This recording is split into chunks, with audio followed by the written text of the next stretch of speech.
Unexpected কোনো কিছু পেলেই খুব আনন্দ হয়, তাই না?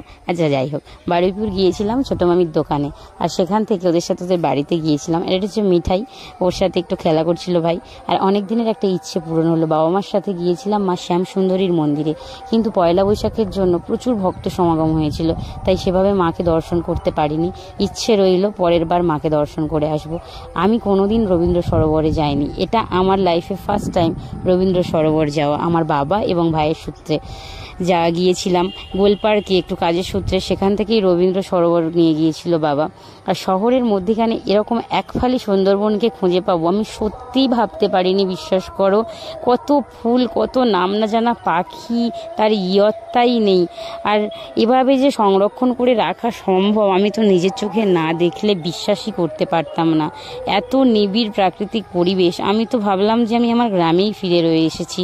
আচ্ছা যাই হোক, সব কিছু খুব সুন্দরভাবে দেখা হলো। আর বাবা মা ভাই বোনের সাথে ঘুরলে তো খুবই ভালো লাগে। আচ্ছা যাই হোক, আজ তাহলে আসি, আজ এই পর্যন্তই, দেখা হবে।